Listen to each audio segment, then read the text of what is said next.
Okay, I am going to continue from my last post where I was talking about Epstein.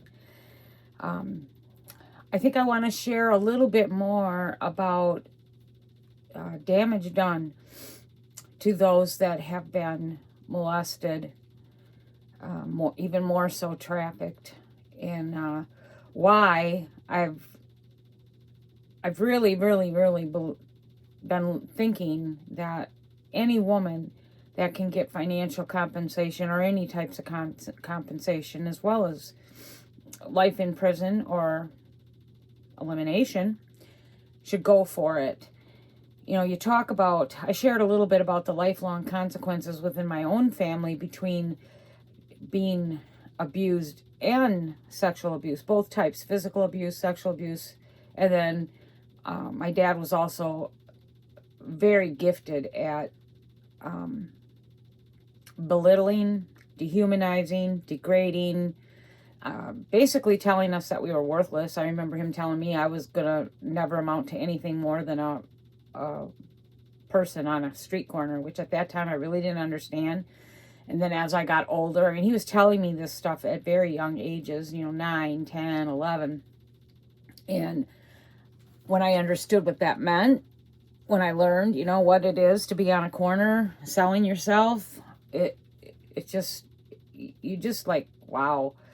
I remember when I started getting into my teenage years, like I remember one time I was in the bathroom looking at my face, things were changing and you see it. And I was thinking about makeup and stuff, and we weren't allowed to have any of that stuff. We weren't allowed to use shampoos or body care, or all we could use was Lifebuoy soap. And even on our hair, we weren't allowed toilet paper. We had to use newspaper to cleanse ourselves after using the restrooms. We were only allowed to take a bath. I don't remember how often we were allowed to bathe, but 8 of us bathed in the same water. So the only one who got clean was the first one. Maybe the second one got a little bit. But at the time, I don't believe we had a shower. Well, we did have a shower in the basement, which was very full of spiders and stuff. But as we got older, we did use that. But I remember one time standing in the bathroom, and I was just checking out my face as I was changing, and I saw changes coming, and the bathroom door opened up, cracked me across the face, laughed, and shut the door. It just does something to you as you're growing up, and your mind and your brain are forming, your confidence, your self-esteem, your worth, your value. All these things are messed with when you're messed with as a child. And probably a million times more than that when you're trafficked, because it just never stops. At least with me, it stopped. When I got older and I knew that I could get pregnant, I ran away. So it stopped for me. When you're trafficked, I ran away at 15. So for me, it was over at 15. When you're trafficked, it's not over till they're done with you, which could be maybe your early to mid 20s. Some probably go longer than that. But the majority of these men seem to like them very young. But even so, if they get you at 13, 14, and they keep you till 19, 20, 21, that's how many years you've been passed from person to person to person. You darn right. You have every right for financial compensation, because you will need therapy for the rest of your life. And why in God's name should you pay for that? You shouldn't pay for that. You shouldn't have to pay for that. But not only that, because these things happen to us and we're stunted, I can't include myself in that because I was not a trafficked person. So excuse that. I'm not. I'm saying I feel I was due to compensation, but not anywhere near like what these women are, that like the ones in the Epstein, and I'm sure 1,000 other pigs are out there that are doing this to young girls. Not only will they need counseling, but a lot of them become so stunted, like they can't work. I didn't even think about like the health. When you look at her book, which, let me see, I'm going to grab it again. Please consider buying it and reading it and doing something about it. But anyway, when you are abused in such a horrid way, you have your body is a mess. You're always in the fight or flight mode. You're always in a protection mode. You're always in a recovery mode. You're injured a lot of times. These girls are injured. Like you read her book, she was injured many times, bleeding from both of her areas as well as her mouth. There were things done to her. She was beat so bad, like she was near death a few times. She was almost strangled or attempted to strangle. I'm not going to get this out right, but they put their arms around your neck just enough to cut off your breath, to where you're gasping, and then they let their arms go, but you're left with bruises on your neck. It's just a fear tactic. Men get off on that, or pigs get off on that, So she had so much done to her. As she aged, her physical health, it manifests physically. So you come with all these diseases, like in her book. It was just amazing how many times she was in the hospital for this or for that and this and that, on antidepressants, on all these drugs. How many autoimmune diseases come up on these women? If they are able to work, the fear of running into someone that abused them, or seeing someone that abused them, or seeing a person that was a part of that abuse system, for instance, like the person that seeks out the girls, or maybe a visitor at the place. Maybe they didn't touch you, but they were a visitor at that place. You always have that fear. It just, you can't work, probably, unless you own your own business and you work from home. I don't really see how someone who's been trafficked can ever hold a regular job. Between their mind, the damage done to their mind, their bodies, and then what ends up happening, manifesting physically to them, it's just, I'm surprised she had 3 children. I'm really surprised she was able to carry 3 children, but she did, thankfully. And, they do know what happened to their mom, and hopefully as they mature into adults, now after her suicide / maybe not suicide, they can carry on the work she was trying to do, but she just got so physically tired. And like I said, I didn't believe that she committed suicide until after I read her book. And then after I read the book, I was like, oh my gosh, I can see she was just so fatigued. She was so fatigued. You get to that point. Like, I remember living in my parents' house. Like I said, I was out at 15, but I remember going to bed just feeling so defeated. I was just so done. I just wanted out. And when I got older, I don't care. I didn't really care where I was. I just wanted to be out of that nightmare between getting beat, the sexual stuff. My dad kept coming after me, and I didn't let him near me at 15, but he still kept trying and trying and trying. And he would wake me in the middle of the night when he thought my mom was sleeping. And I'll tell you, to this day, at 68, I do not sleep a full night. It is, I think, I remember 2 nights. One was after the birth of my first son. I went to bed, I think, like around 7 or 8. And when I woke up, it was like 7 in the morning, and I was shocked for 2 reasons. Because I had a newborn baby that let me sleep all night. And then the fact that I just never slept all night. And recently, I had a night where I went to bed and I went to sleep. And it was probably around 10 or 11. And I didn't wake up until about 6. That's, for me, rare. So 2 nights in my lifetime that I remember. And, it's because I was constantly messed with during the night. I still have dreams where I wake up and I feel like someone is grabbing my feet, because that's how he would wake me. He would grab at my feet. Those things never leave you. So I can't even imagine what it's like for a woman that's been trafficked, and you're dealing with multiple men, women, personalities, some violent, some, I'm sure there were some nice that treated her okay, but either way, she was still abused. So, yes, I believe 100%. If you can get financial compensation, any type of compensation, so that you can just live out the remainder of your days healing the best that you can, you should.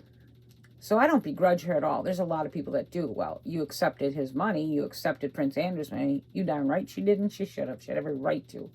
So people that say that to these victims, they're being victimized again and again and again. And you don't realize when you're saying that to them, you're re-victimizing them. You're reharming them. Everything that comes out of your mouth where you're insinuating that they did something wrong or they deserved it or they wanted it, you're re-victimizing this person.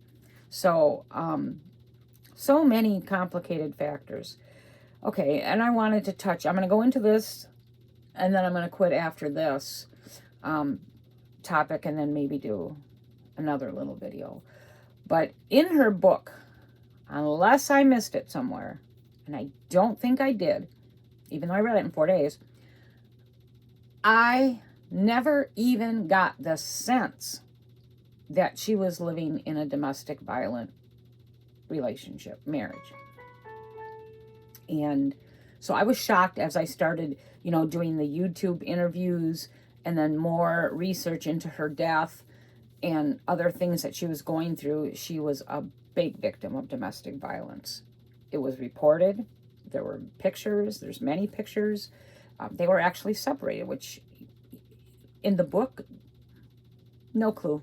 No inkling that she was living in a marriage that was bad for her. All she did was praise her husband.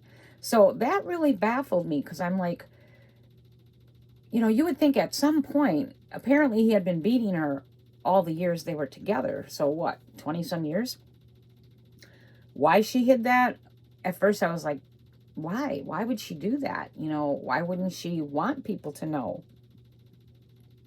I think the way I look at it, the way my take is, because she had had such a rough beginning and then the years with the Epstein people, and then she picked a guy that turned around and victimized her in another way. I think it was hard for her to come out and say, I made another bad choice. I'm living in another bad situation. I don't think she could handle it emotionally. So I think she hid it. He too had a lot of good qualities. Like in the book, she'll share a lot of things where Epstein did this for her or took her there and took her that. So you tend to sometimes justify the bad by accepting the good. And I'm wondering if that's what she did with her marriage. Well, he was a good daddy, or he loved having his children, or, those kind of things. But that was shocking to me because her portrayal of her husband in this book is nothing other than this wonderful, loving partner that she was living with. And come to find out, after reading the book and it not being in the book, she was living in a hell there too. And his beatings left her, I believe, with fractured ribs, eyes that I think needed stitches, black and blue eyes, beat up sternums. She had fractured ribs. Anybody who's had anything done with the ribs, you know how painful that is. It's very painful. You can't even breathe. But, so, she went into that, I'm sure 100%. She went into that marriage probably, now this is where I say I could identify with her being a victim of abuse. When you meet someone that isn't harming you physically, and I'm sure he wasn't beating her when he first met her, beating you, or like my dad, degrading me, beating me, molesting me, when you meet a guy that, well, he's got a job, he doesn't beat me, he doesn't molest me, he doesn't call me names, you tend to think you won the lottery. You never think of, well, what has this guy got going for his future? What are his goals? Is he carrying a good job? Does he have goals? Does he have things he wants to attain in his life? Like for me, it would be important, does he have a faith? I never thought about any of those things. I never thought about anything, actually.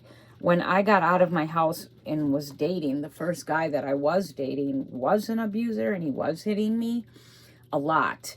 And talk about pathetic. I was going to high school with black and blue eyes, and in those days, even then, nothing was done. It was just like, nothing was done. So, and that only ended because as I matured and got older, I remember one time we were in a bar, and you could be in a bar under 18 then, and we were sitting in a bar, and he went to smack me at the bar, and it was like something in me snapped, and I was like, I'm done being hit. You're not going to hit me again. And I lost it, and I just went nuts on him. I started smacking him, pushed him out. He was a short little guy, like maybe 5'4", 5'5", and I was 5'6", 5'7", but he was a short little skinny guy. I mean, he was strong, but when you have a person who's had enough, I think they're stronger. So I pushed him off the bar stool, and I started kicking him. I dragged him. I still to this day can't figure out how I did this, but I dragged him literally by his shirt out into the road. And I was kicking him and beating him and screaming and saying, you will never touch me again. You will never hit me again. No one will ever hit me again. That was the end of that. He never did. He just never did. It was like we both knew, well, that's done now. And I did continue dating him for a while, but then I met Greg, and I met some other guys in my high school and dated them. And, I didn't see, like when I first met Greg, all the signs, even looking back after everything I've learned in my life, all of the signs of a healthy partner were there. He was in gymnastics. He went to church. He had a job. He came from a stable home with two parents that were together. There were rules. There were chores. He was kind. He seemed to have goals. Well, he did have goals. Yeah, because he went to college after he graduated. All of his crap started after he graduated. Then he got into drugs, changed friends, and it just went downhill from there. But still, we weren't married then, so I could have said, whoa, time to get away from this guy, and I didn't. I got pregnant and chose to marry. And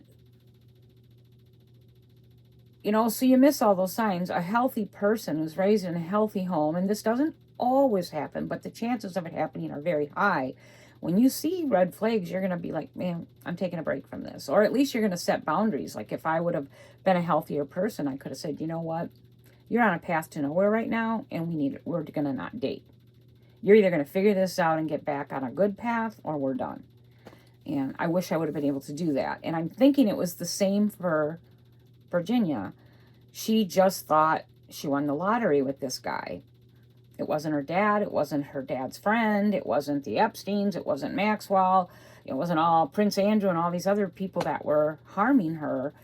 Here comes a guy that says, you're beautiful, I love you, and I want to marry you. I mean, I think they married, it might have been a month or so after they met. I mean, it was insane. She was, 18, 19? Marries this guy. She really didn't even hardly know his last name. But anyway, that's what she did. So if you do decide to read this book, you're not going to be shocked because I've already disclosed it, but it was a real eye-opener for me to see that her marriage was crap. So when I finished the book, my overall utter feeling was a deep, deep sadness for her. And I could really, truly understand if she had had enough. I don't know. It hasn't been disclosed. At least I haven't found it. Of how she killed herself, if she killed herself. I'm going to assume, I shouldn't say that, but I was kind of leaning towards an overdose. I know she was on a lot of meds, and I believe she overdosed before, and they got it, but I can understand her utter fatigue, dealing with all that she dealt with all her life, and then dealing with the husband, and the last straw was he beat her to file the charges. Things are handled differently in Australia. He went and filed domestic charges against her, and then he filed for her not to have any contact with their 3 children for 6 months, and they approved that. So here she had the face full of bruises. She's in the hospital, and his thing was she did it to herself. Well, who beats the shit out of yourself? I mean, you can Google the pictures. She was pretty beat up. I would think after one pop to my face, you're just going to be like, ooh, that hurt. I'm not doing it again. She had both black eyes, sternum all bruised. She was a mess. Eye cut up here. So, you know what? Could she have done it to herself? I guess. If you're into pain, which I would think after everything she had been through in her life, she definitely could be I don't know what the word is that I'm looking for, you know, have a high tolerance for pain and be able to do it. I was abused both physically and sexually. We were beat up pretty badly. I have a high tolerance for pain as far as my cancer and my health goes. But if someone were to strike me or something, I still think that old me at 16 would pop out, and everything I've been through in my life would come out on that person. I do not want to ever be hit again. I do not want to ever be touched in a harmful way. And it's like a beast that's in there, and you don't want to wake it. So anyway, it was a shock to learn that when you read this book, and there was no signs of a bad marriage. Not only was she in a bad marriage, it sounds like it was likely the whole marriage. He betrayed her. He took her kids away. And I can see how at that point, being physically beat down, not healthy, she had kidney issues because she had been in a car accident, still coming out of all, never will come out of all the stuff that was done to her. But I think the last straw was when she could not see those children for 6 months. That's ridiculous. That's ridiculous. I can't imagine that happening here in the United States, but the way our country's going right now, who the hell knows, because we're so screwed up and backwards too. But that's what ended up happening. And so then I thought, after I read the book and then I learned more about her marriage, I was like, yeah, I could see how she just had enough. You just can't fight anymore. And she did leave some letters for her children, which that doesn't mean that her intent was to harm herself either. She could have just been writing those letters in case someone killed her. We'll never know. But anyway, I'm going to stop at this point. This is some pretty heavy stuff. I'm proud of myself for not breaking down. Usually when I talk about things that were done to me, I have a hard time. But, you know, maybe because I know what I went through is nothing compared to what she went through, or any trafficking victim. I can't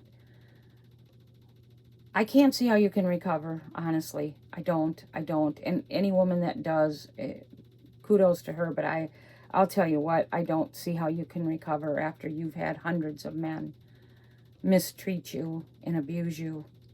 It's just, to me, I can't fathom it. So I'm going to stop at this, and then I think I've covered a lot of what I wanted to cover with this book. I think what I'll do with my last little video is just maybe a closing thing, you know, how we can look for trafficking victims, how we can help them. How they need to be prosecuted. We need to get into a system that gets these creeps off the street. Will we get them all? No. But we need to protect our children. We need to be more aware. We need to not close our eyes. There were so many people that knew what Epstein was doing, and they just turned a blind eye to it.